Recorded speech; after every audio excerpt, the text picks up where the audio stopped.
Bagaimana kalau tiba-tiba Biden mundur dari posisinya sebagai Presiden Amerika yang ke-46 karena alasan kesehatan, walau aslinya sesungguhnya adalah disuruh mundur? Apa yang akan terjadi pada dunia? Kamala Harris jadi presiden. Siapa wakilnya Kamala? Hillary Clinton atau Nancy Pelosi? Keduanya adalah Iron Lady, wanita besi. Hillary hobinya perang dan cita-citanya memang pivot to Asia Indo-Pasifik tentunya, bukan Asia Barat dan Timur Tengah. Setelah itu, Kamala Harris dilengserkan. Ini hanya skenario. Sebenarnya yang ditarget dari awal adalah Kamala Harris, wakil presiden Amerika saat ini yang dianggap titik lemah bernegara Amerika. Kalau terjadi perang dengan Tiongkok, sungguh Kamala titik lemah Amerika. Jika Kamala jadi presiden, lebih mudah mengimpeachnya karena mengimpeach presiden itu ada. Mengimpeach wakil presiden masih dicari jurusnya di Amerika saat ini. Kemudian tak lama setelah Kamala jadi presiden, Kamala digeser melalui impeachment. Itu skenario melalui mundurnya Biden. Atau sejak awal Kamala yang diganti, presiden tetap Biden. Namun dengan alasan kesehatannya Presiden Biden, si nomor 2 wakil presidennya yang jadi chief in command adalah alternatif terakhir. Belum pernah terjadi dalam sejarah yang digulingkan adalah orang nomor 2, second in command di Gedung Putih, di-impeach. Kamala saat ini diserang bukan oleh Partai Republik tetapi di dalam Partai Demokratnya sendiri. Dia diserang. Jadi sesungguhnya bukan Biden yang ditarget. Bukan Biden yang akan mundur. Namun bagaimana menjungkalkan Kamala Harris oleh Partai Demokrat sendiri. Itulah kejamnya politik. Dia dipakai untuk menarik suara minoritas kemarin untuk pemenangan presiden. Setelah tercapai, ya minoritas tetap menjadi warga negara kelas 3 atau kelas 2 di Amerika itu. Kemudian bernegara di Amerika kembali ke tujuan awal, maunya para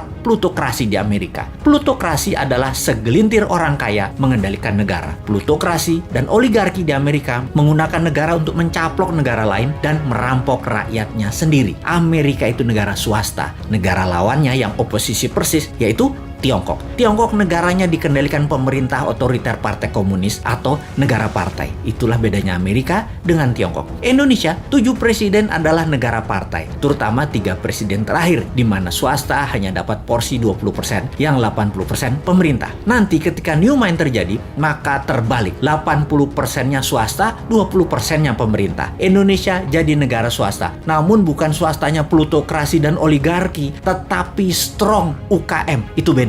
Indonesia akan jadi negara pertama di dunia yang kekuatannya pada UKM, bukan di oligarki, bukan di plutokrasi. Mengapa bisa? Karena peluang usaha disamakan. Pemerintah hanya jadi regulator atau wasit pengadil yang adil untuk siapapun bisa bertanding di tanah air tercinta. Namun kalau di luar negeri, negara hadir 100% membela setiap warganya, baik itu oligarki, plutokrasi atau UKM ke luar negeri Indonesia. 100% negara bantu. Serangan ekonomi ke negara lain sekali lagi, pasti didukung pemerintah New Mind 100%. UKM, you never walk alone. Di dalam negeri, juga di luar negeri. UKM akan memakai negara untuk mencaplok negara lain. Itu di zaman New Mind. Persis seperti Tiongkok lakukan di Indonesia yang masih juga tidak disadari oleh banyak masyarakat. Apa buktinya tidak disadari? Buktinya survei terakhir mengatakan pemerintah sekarang masih didukung mayoritas. Dan itu bagus. Kenapa didukung mayoritas padahal performanya bisa dikatakan biasa-biasa saja? Karena oposisinya jadi orang juga lihat siapa di barisan oposisi dan orang di sekitar mereka. Di bayangan masyarakat banyak yang meragukan orang-orang di oposisi kalau menjabat akan lebih baik dari yang sekarang. Enggak, jujur, saya pun berpendapat demikian. Dibandingkan oposisi, jujur mending yang sekarang. Namun dibandingin dengan New Mind, ya mending New Mind. Sekali lagi, kalau surveyornya mensurvei New Mind sebagai contender atau penantang incumbent dan oposisi di barisan Old Mind, rasanya beda. Puaskah Anda dengan kinerja Old Mind? Demikian kira-kira